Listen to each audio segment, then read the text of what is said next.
A quarter of a century later, we are haunted by that ghastly event, tortured by persisting memories and sorrow. And we are haunted by questions, not only by questions about a possible conspiracy, but by the most painful questions of all, what might have been. Charles Kuralt looks tonight at fate, circumstance, and death as we continue our series on the 25th anniversary of John Kennedy's murder. Apparently something is wrong here. Something is terribly wrong. 3 shots were fired at President Kennedy has been assassinated. Oswald has been shot.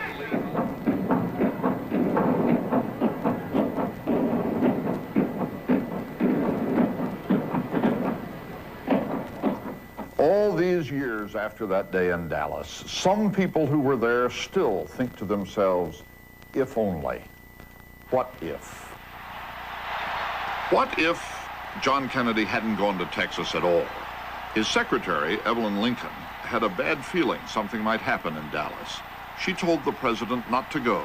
And he said to me, Mrs. Lincoln, if they want to get me, they can get me in church.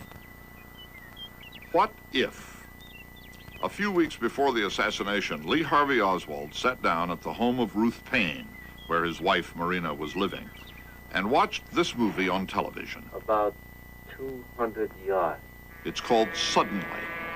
It's about a hitman trying to kill an American president. Ruth Paine remembers during that period, Lee Oswald was becoming more and more detached from reality.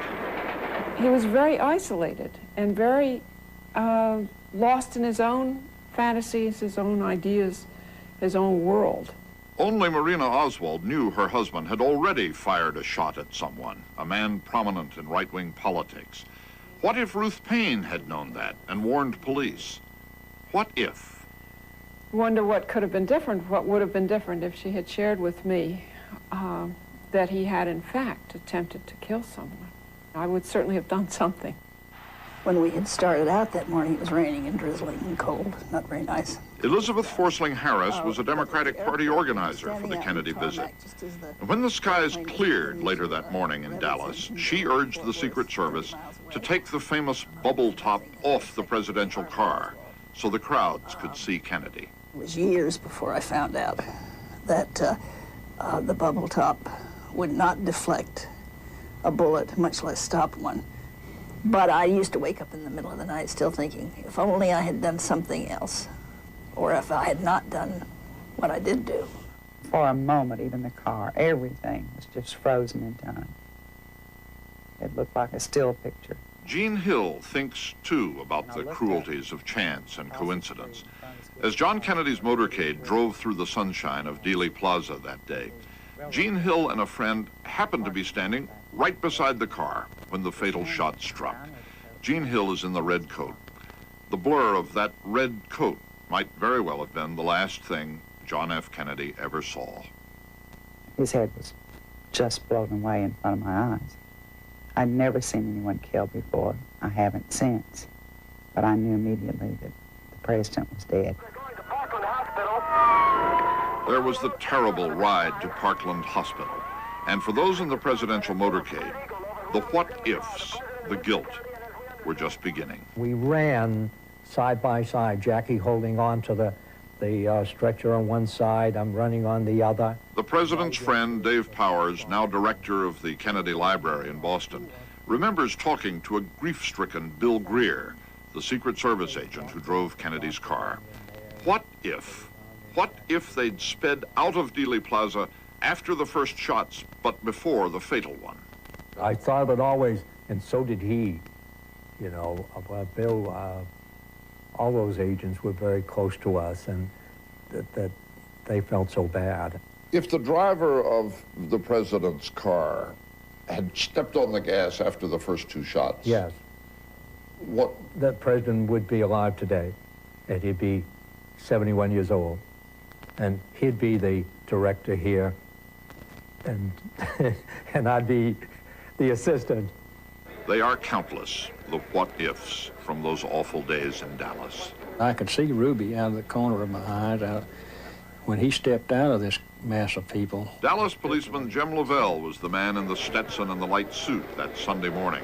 He was handcuffed to Lee Harvey Oswald when Jack Ruby jumped from the crowd and and shot Oswald. What if Jim Lovell had seen Ruby 1 second sooner and pulled Oswald out of the way? What if Oswald had lived? Certainly, if we had not been shot, we could have proven that without beyond a doubt and satisfied a lot of people's minds that there was no great conspiracy behind it. Which brings us back to the house on 5th Street, Ruth Payne's house. Lee Oswald visited that house 25 years ago tonight to get something he'd hidden there, something Ruth Payne would see on television the next day. It was the same rifle that must have been hidden in my garage. I was filled with anger. What if Ruth Payne had known about the rifle in her garage, the rifle that killed John F. Kennedy? It's really, it just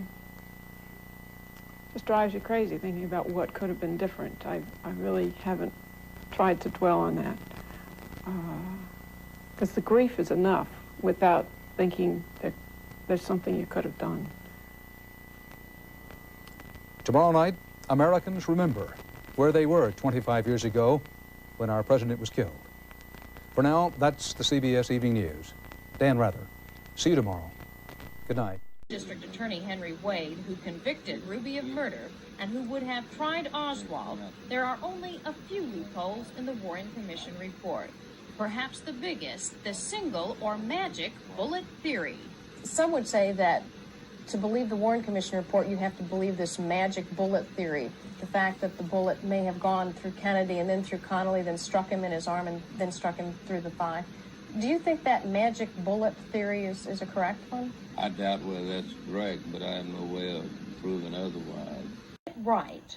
But eyewitnesses who stood along this parade route say they saw and heard things that made them doubt the lone gunman theory. Then in 1975, when Abraham Zapruder's home movies of the assassination were shown on TV for the first time, Kennedy researchers cried, conspiracy. With a probability of 95% or better, there was indeed a shot fired from the grassy knoll. I saw a shot from the knoll and heard from 4 to 6 shots. That's what Dallas schoolteacher Gene Hill told the Warren Commission 25 years ago. This photo shows Hill in a red coat, standing next to Mary Moorman when the president passed. Numerous eyewitness reports like Hill's serve to bolster arguments of a conspiracy to shoot the president and claims of a cover-up, a switch of Kennedy's casket as it traveled to Washington, an autopsy report altered. The body was altered to get it through an autopsy proceeding at the U.S. Navy Medical School. And then the photographs, where there was reconstruction on the body, so that the official photographs would not show body alteration. Researcher David Lipton says he has newly signed affidavits from medical personnel attesting to a switch. He says an early sketch by Parkland doctors shows a gaping wound at the rear of the president's head. An autopsy photo of the same area shows almost no wound. The Parkland doctor who first made the sketch explains that discrepancy by saying a flap of the skull was pulled over the wound for the photo. But Dr. Robert McClelland adds, from the bullet wounds he saw, one could make a case for a shot from in front. For the fact that when he was first hit in the neck and went forward a bit, his hands went up like that, and then an instant after that, his head exploded, that a bullet came in from the front, blew out the top of the skull, and then exited. If there was a conspiracy to shoot the president, who was the mastermind?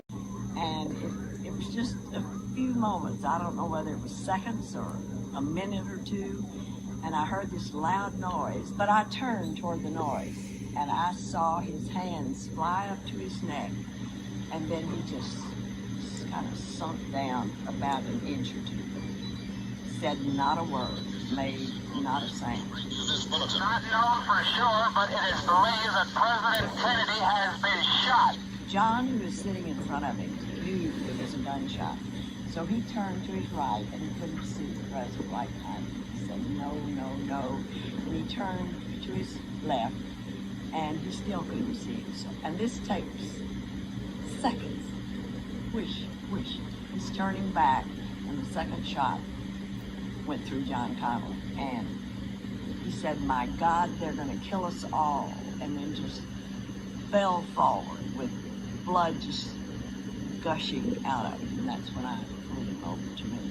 And all I said to him was, "Be still, it'll be all right." Of an assassin's bullet. Team A was my father, and he was one of 3 men that did participating in the shooting of John F. Kennedy.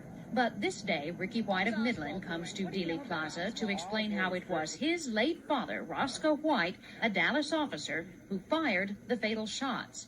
My father, being a Dallas police officer, had to cover right here on the knoll because he had the credentials and everything to be able to identify himself. Ricky says his father's diary, taken by the FBI, says that Roscoe White really worked for the CIA, that his code name was Mandarin. White says the diary details how 2 other agents, Lebanon and Saul, fired the first shots from the book depository and records buildings above. Then his father allegedly fired from the grassy knoll. The fact is, Roscoe White was a professional assassin. Some Kennedy researchers say White, not Oswald, may have killed the president and Officer J.D. Tippit investigating the case. They say information found in White's military footlocker referred to White's involvement with a government assassin team called Rifle, his friendship with Lee Harvey Oswald, and his wife's job as a dancer at Jack Ruby's club. Yes, it bothers me, but my father did what he was told to because he was told to do it.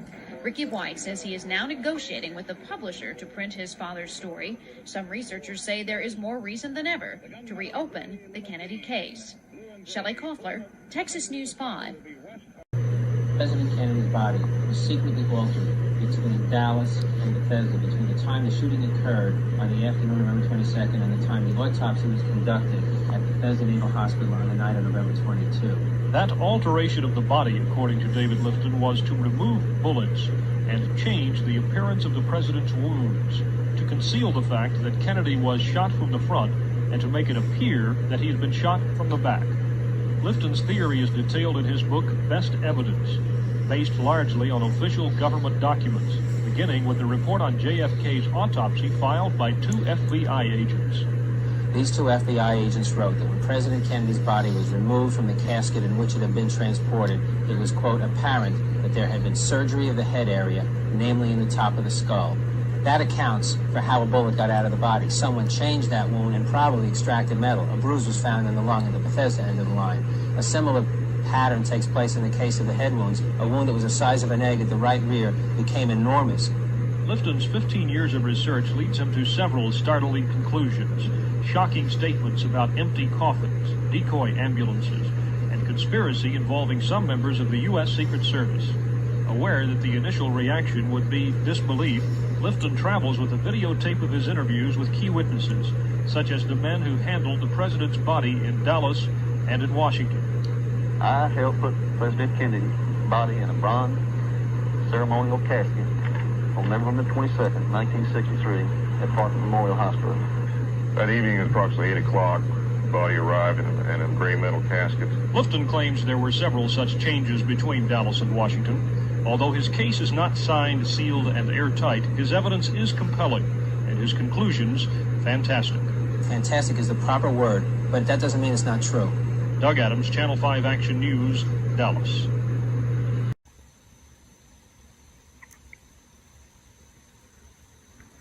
Dealey Plaza, downtown Dallas, where 17 years later, people still come to see for themselves the grassy knoll and Oswald's perch from the top floor of the Texas School Book Depository.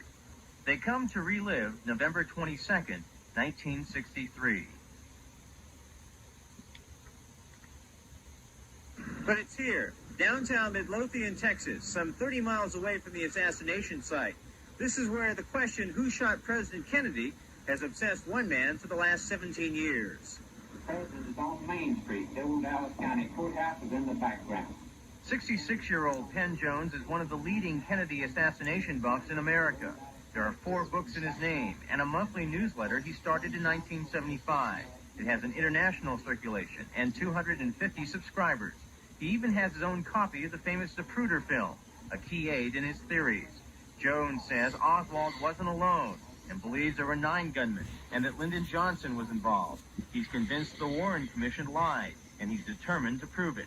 I'm ready for a grand jury anywhere, anytime. I'm ready to be sued. I was sued one time for $3 million, but it never did come to court. I never did pay off. I would have been happy for that case to have come on to trial, but it did not. Jones says he knows it's a lost cause, but he insists the assassination is an unsolved crime. His work eases his conscience. It lets me sleep a little better at night. And I don't give a damn what they call me, Monday morning or Tuesday morning. I think this is important for the democracy, and I don't give a damn how much fun they make of me. I'm going to continue this work as long as I live. Emil Guillermo, Channel 5 Action News, Midlothian.